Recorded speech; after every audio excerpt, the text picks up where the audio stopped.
OIC کا اجلاس ہوا, عرب لیگ کا بھی اجلاس ہوا, اور ہم نے دیکھا کوئی ایسا آؤٹ کم نہیں نکلا. اسپیشلی جب نیشنل سیکورٹی کا جو اجلاس ہوا یونائٹڈ نیشن کا, یونائٹڈ نیشن کا جو سیکورٹی کونسل کا اجلاس ہوا, اس میں بھی غصے تو چلتے رہے, کوئی آؤٹ کم نکلا نہیں. نہ جنما میں نکلا, نہ ترکی دیکھ رہے ہیں, نہ ہی ہم لوگ یونائٹڈ نیشن کے اجلاس پہ دیکھ رہے ہیں. آپ سمجھتے کہ کوئی آؤٹ کم جلدی نکل سکتا ہے, اس مسئلے کا کوئی حل نکل سکتا ہے, جنگ مزید طول پکڑے گی, کیا لگتا ہے؟ کیونکہ ابھی منڈے کو ایرانی وزیر خارجہ روس بھی جا رہے ہیں. جی بہت شکریہ آپ کا. دیکھیں آؤٹ کم ہر چیز کا پازیٹیو نکل سکتا ہے, پاسبلٹیز رہتی ہیں, انسان کو اچھی امید رکھنی چاہیے. کوئی ایسی چیز ایسی بات نہیں ہوتی جس کا کوئی حل نہ ہو.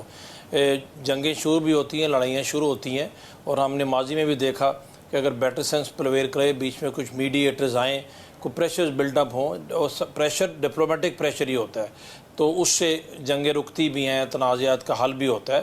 ابھی جو سیکیورٹی کونسل کا اجلاس ہوا, وہ اجلاس بیسیکلی اس صورتحال کو ڈسکس کرنے کے لیے تھا.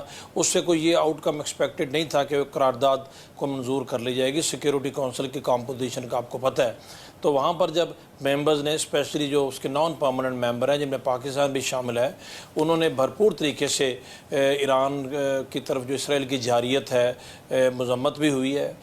کچھ ایران کے مخالف لابی بھی ہے.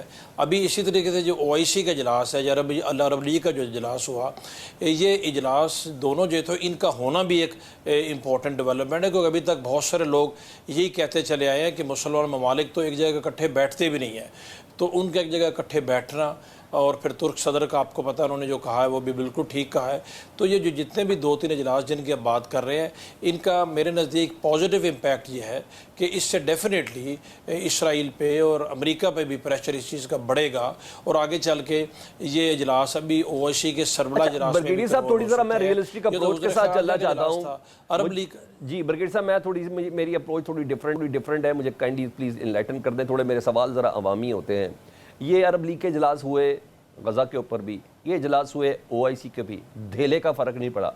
70,000 معصوم بچے اور عورتیں شہید ہو گئے جی, یہ ہم نے دیکھا جی. آج بھی کہہ رہے ہیں مسلم امہ کو اکٹھے ہو جانا چاہیے, اکٹھے ہو جانا چاہیے, اکٹھے ہو جانا چاہیے. کوئی یہی نہیں کہہ رہا کہ میں ہاتھ بلند کر رہا ہوں, کوئی ہے میرے ساتھ, ایسی بات کوئی نہیں کر رہا. میں یہ کہہ رہا ہوں کہ آپ کون سا پریشر, دیکھیں میں آپ جو کہہ رہے ہیں, اگر آپ جو کہہ رہے ہیں, اس ہوتا یہ ہے کہ پہلی بات تو آپ کو اور ہم سب کو یاد رکھنی چاہیے کہ دنیا طاقتور کی ہے.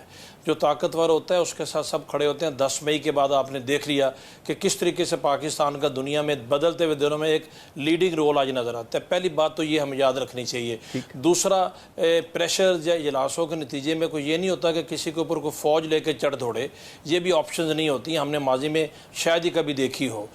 اصل میں ہوتا یہ ہے کہ ڈپلومیٹک پریشر آپ بلڈ اپ کرتے ہیں, ابھی تک وہ بھی نہیں تھا. میں اس کانٹیکس میں بات کر رہا ہوں, اور اس کا آپ کو نظر آ رہا ہے. لوگ اسرائیل کی تو نیتنیاہو کی خواہش تھی پچھلے 10 دن سے کہ امریکہ جنگ میں شامل ہو جائے. ہمیں خبریں بھی آتی رہی, امریکی صدر کی سٹیٹمنٹس بھی آتی رہی, ٹویٹس بھی آتے رہے کہ شاید امریکہ آج یہ کرے, وہ کل وہ کرے. ابھی تک امریکہ جنگ میں شامل نہیں ہوا نا, آپ کو نظر آ رہا ہے. تو اس کی کوئی ریزنز ہیں, اس کے پیچھے کچھ بیک ڈور میں کچھ چیزیں چل رہی ہیں. پاکستان کا ایک اس میں کردار ہے, اور میں بھی سمجھتا ہوں کہ امریکہ یہ غلطی نہیں کرے گا, کیونکہ امریکہ جنگ میں شامل ہو کے تو پھر تو آپ جنگ کا حصہ بن گئے, پھر تو جنگ پھیل سکتی ہے, پھر دوسرے بڑے ممالک بھی بیچ میں آ سکتے ہیں, جو کہ کسی صورت بھی امریکہ کے لیے قابل قبول نہیں ہوگا.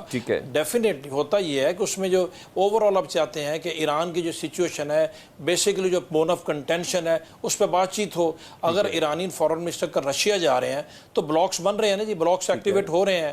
رشیا بیچ میں آیا ہوا ہے, امریکہ بیچ میں آیا ہوا ہے, پاکستان جیسے ممالک بیچ میں ہیں. تو مجھے امید ہے کہ الٹیمیٹلی اور ساتھ ہی اسرائیل ون سائیڈڈ نہیں ہے, غزہ ون سائیڈڈ تھا, وہاں پر پریشر اس طرح بلڈ اپ ہو ہی نہیں سکتا تھا. اسرائیل کو بھی نقصان ہو رہا ہے, اور ہم سب جانتے ہیں کہ اسرائیل کتنا کیجولٹی اسپیسیفک ہے, سینسٹیو ہے. اسرائیل کا اچھا خاصا نقصان ہے, دنیا سے جتنا مرضی وہ چھپا لے.